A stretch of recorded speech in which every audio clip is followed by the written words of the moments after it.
Milioneri lejon familjen e pastret të jetojë në garazhin e tij.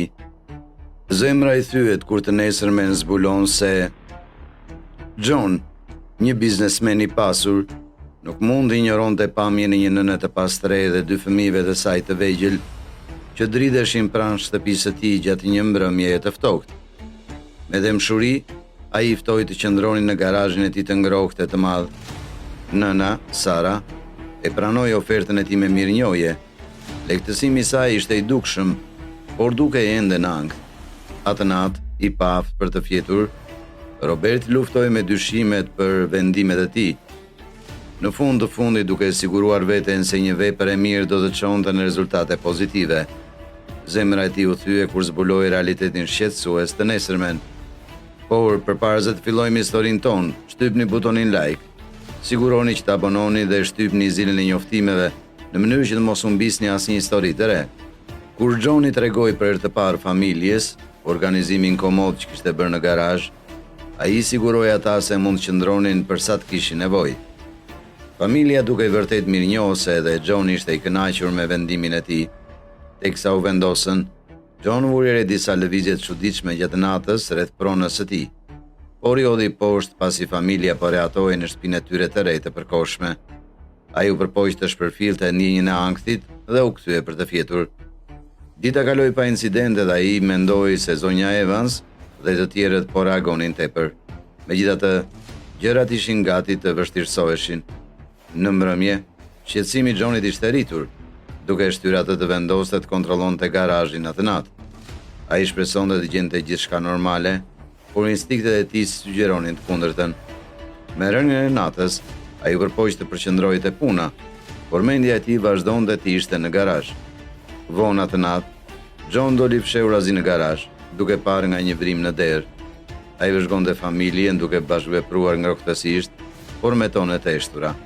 Ata duke se po diskutonin për diçka të rëndësishme, gjë që i zgjoi kurreshtjen. Në vend që të përballej me familjen, John i vendosi të monitoronte veprimet e tyre. Gjatë ditëve në vijim, ai e bëri zakon të vëzhgonte gjatë natës. Ai vuri re detaje të vogla dhe kuptoi se kishte nevojë për më shumë informacion përpara se të merrte masa. Familja u vendos në një rutinë, por John nuk mund të shpërfilte mospërputhjet. Ata pritën vizitorë të pazakontë në orë të çuditshme, duke ngritur dyshimet e tij. Pavarësisht sjelljes së tyre miqësore gjatë natës, aktivitetet e tyre gjatë natës ishin dyshimta. John shtoi vëzhgimet e tij, duke shpresuar për një shpjegim logjik. Dyshimet e Johnit u ritën teksa vëzhgonte automjete që vinin natën vonë. Familja u zhndrua nga e sjellshme dhe ngrohtë gjatë ditës në një entitet tjetër gjatë natës. Kjo sjellje ishte në kontrast të fortë me personalitetin e tyre gjatë ditës, duke e bërë Johnin të vërë në dyshim vendimin e tij për t'i lënë ata të qëndrojnë. Me kalimin e ditëve, John vuri re një fluks të vazhdueshëm paketash të dorëzuara në garazh. Frekuenca dhe vëllimi dukeshin të tepërta për një familje që jetonte atje. Ndjenjat e tij fillestare të bujarisë filluan të zbeheshin pasi diçka nuk shkonte. John mendoi të thëriste autoritetet, por vendosi të mblidhte prova konkrete së pari. Ai instaloi kamera të fshehta rreth pronës së tij për të kapur çdo aktivitet të dyshimt.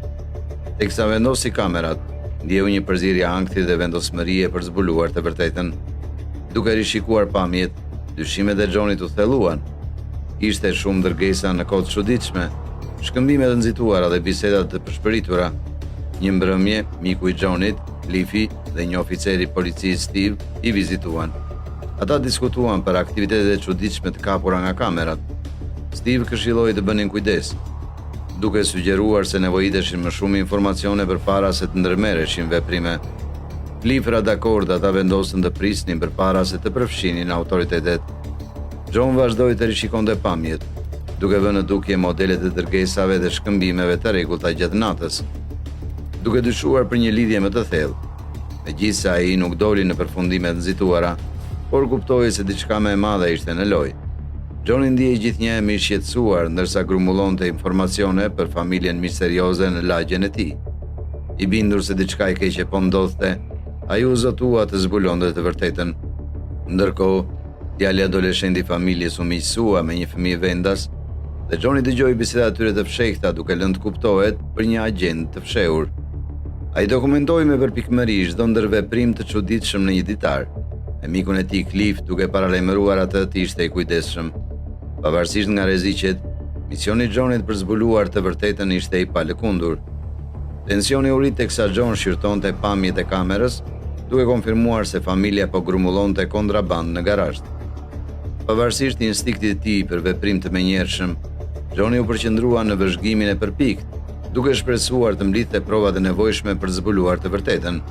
Atë natë, Johnny e pa familjen përmes kamerave të fshehta, duke u ndier në ankth ndërsa djali adoleshent kërkonte furishëm në garazh për kamera. Veprimet e dyshimta të djalit treguan se ai dyshonte për mbikëqyrje, duke bërë zemrën e Johnit të rënë nga frika se mos zbulohej. Përkundër kësaj, John shpresonte që mbikëqyrja e tij të mbetej e matur, ndërsa shqetësohej për pasojat e mundshme.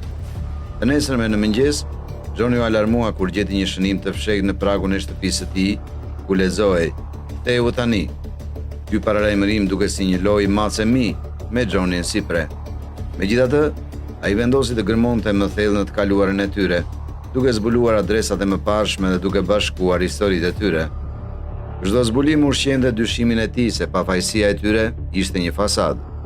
I vendosur për të mësuar më shumë, Johnny punësoi një hetues privat, duke ofruar një dosje detajuar mbi familjen. Hetuesi premtoi se do zbulonte ndonjë skelet të fshehur, duke lënë Johnin në një lojë tensionuar pritjeje. Gjetjet e hetuesit konfirmuan frikën e Johnit. Familja kishte një histori krimesh të vogla dhe aktivitete dyshimta, duke lëvizur nga një lagje në tjetrën. Megjithatë, shtrirja e plotë e operacioneve të tyre ishte e paqartë. Operacionet e tyre ishin më të liga dhe më komplekse se sa ai imagjinonte, duke përfshirë skema sofistikuara në shtete ndryshme. John u shqetësua për implikimin e tij të mundshëm, vetëm duke i strehuar ata, duke kuptuar se reputacioni dhe siguria e tij ishin në rrezik. Fasada miqësore e familjes ishte e veshur e holl. I vendosur për të vepruar, John zbuloi pjesë të dosjes një gazetari të besuar vendas, duke synuar të mbronte veten dhe komunitetin. Gazetari, duke ndjerë një histori të vërtetë, u zotua të hetojë më tej. John shpresonte se kjo do të çonte në ekspozimin dhe demaskimin e familjes. Gazetari vendas e publikoi lajmin, duke vënë nën vëzhgim familjen. Fqinjtë filluan të shikonin nga afër, duke përshpëritur për çdo të re. Tensioni u rrit pasi njerëzit kërkonin përgjigje dhe familja nuk mund të lëvizte më në mënyrë anonime.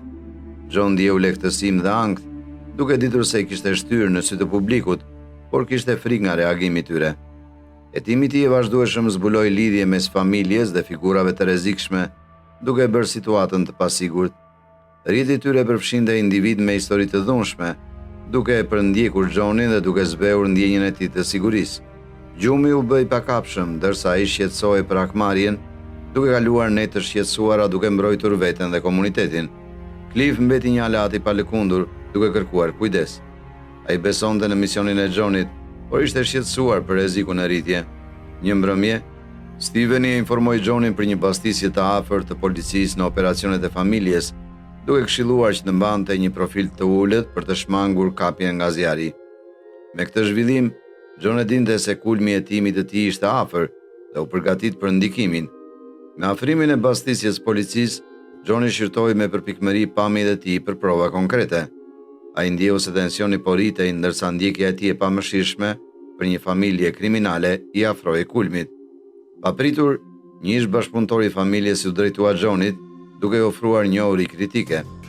Ky alat dha informacione kyçe për operacionet e familjes, duke konfirmuar dyshimet e Johnit dhe duke dhënë atij fuqi. Kjo kthesi dha Johnit një fije shprese mes tensionit në rritje. I armatosur me inteligjencë të re, ai u ndjej më i përgatitur për të përballur çdo gjë që do të vinte më pas, duke ditur se nuk ishte plotësisht i vetëm në këtë luftë. Në mëngjesin e bastisjes, tensioni ishte i dendur. Fqinjtë e Johnit panë me kurreshtje teksa automitet e policisë pa shenja rreshtoheshin qetësisht në rrugë. Steve, një oficer policie, i bëri me kokë ekipit të tij, duke konfirmuar detajet. Zemra e Johnit të rrihte nga pritja, duke ditur se gjithçka do ndryshonte. Oficerët u vendosën në pozicion, çdo hap i bënte jon peshës situatës, ndërsa lagja mbante frymën. Drita ndese ndriçuan pronën e Johnit dhe kaosi shpërtheu brenda garazhit, ndërsa familja rëmbeu sendet në një nxitim të furishëm. Ata dëgjuan dikë të bërtiste, duke shkaktuar tronditje në grup. John shikonte nga një largësi e sigurt, i kapur mes lehtësimit dhe ankthit. Policia e ka trajtuar me saktësi, duke rrethuar zonën dhe duke hyrë, ndërkohë që atmosfera ka qenë e tensionuar. Brenda garazhit, kaosi mbretëroi ndërsa Steve dhe ekipi i tij zbuluan ndarje të fshehura të mbushura me sende të palishme. Lagja, dikur e qetë, tani qëndronte në eshtje të habitur. Policia katalogoi një sër kontraband dhe sende të palishme nga garazhi. John ndi u lehtësim të përzier me faj, pasi familja kishte implikuar veten e tij, por edhe një lloste vullnetin e tij të mirë. Ne kemi prova të mjaftueshme për t'i lënë ato për një kohë të gjatë, komentoi Steve, duke u përpjekur ta ngushëllonte atë. Mendimet për një akmarrje të mundshme dukeshin të mëdha, duke kujtuar Johnit se situata kishte përfunduar. Lagja gumzhinte nga emocionet kontradiktore. Lehtësimi ishte i dukshëm, por tradhtia zgjati. Disa banorë u ndjen mirënjohës për veprimet vendimtare të Johnit, ndërsa të tjerë u zemëruan për trazirat. John u fokusua në bashkëpunimin me autoritetet, duke dorëzuar gjitha provat e tij të mbledhura. Shtrirja e plotë e mashtrimit të familjes u bë e qartë dhe John shpresonte se informacioni do të jepte fund shfrytëzimeve të tyre një herë për gjithmonë. Steve kreu intervista pasuese, duke bashkuar operacionet e gjera të familjes. Mediat pushtuan lagjen, duke e bërë publike historinë dhe duke portretizuar Johnin si një hero vendas. Gazetarë kërkuan me padurim intervista, duke lavdëruar përpjekjet e Johnit, por ai ishte më i shqetësuar për të siguruar sigurinë e komunitetit. Ai dha Steve njohuri shtesë, i vendosur të zgjidhte rrjetën e mashtrimit. Garazhi i tij, dikur një vend atije, tani ndihej i ndotur nga mashtrimi. John e kuptoi se vullneti i tij i mirë ishte shfrytzuar, duke kthyer vendin e shenjtë në një qendër aktivitetesh të palishme. Besimi dhe bujaria e tij ishin manipuluar, duke lënë atë të pambrojtur. John u përball me tradhtin, e cila detyroi të rishikonte veprimet e tij. Edhe komuniteti u trondit, duke luftuar mes mirënjohjes për mirësinë fillestare të Johnit dhe mosbesimit për shkak të zbulimeve. Ai e kuptoi se akti i tij i bujarisë kishte pasoja të paparashikuara, duke prekur jo vetëm atë, por të gjithë rreth tij. Udhëtimi i Johnit nxori në parë rezultatet e papritura të veprimeve me qëllime të mira. I njohur për bujarinë e tij, komuniteti e kishte admiruar gjithmonë. Lejimi i familjes së pastreje për të qëndruar në garazhin e tij dukej si një akt i thjeshtë mirësie. Zbulimi ja shkatërroi besimin në mirësinë e tij dhe e la atë të vinte në dyshim besimin që dikur e kishte të shenjtë. Gjetja e ndarjes së fshehur në garazhin e tij shkatërroi ndjenjën e vullnetit të mirë të Johnit. Ajo që dukej si një akt i thjeshtë mirësie u zhndrua në një makt. Zbulimet e të nesërme se lan pa fjalë dhe zemërthyet. Ai pa vedi e kishte rrezikuar reputacionin e tij duke ndihmuar familjen, ndërsa përpunoi tradhtin, ai kuptoi se veprimet e tij, edhe pse me qëllime të mira, ishin pasoja të tmerrshme, të cilat nuk mund t'i imagjinonte kur. Karakteri dhe botë kuptimi i tij u ndryshuan në mënyrë të pakthyeshme. Njeriu që ai ishte më parë ishte transformuar nga tradhtia dhe zhgënjimi, duke ndryshuar përgjithmonë këndvështrimin e tij për besimin dhe bujarinë. Faleminderit shumë për shikimin. Nëse ju ka pëlqyer kjo histori, mos harroni të shtypni butonin pëlqim, të abonoheni dhe të shtypni zilën e njoftimeve në mënyrë që të mos humbisni kur një prallë tjetër të besueshme si kjo.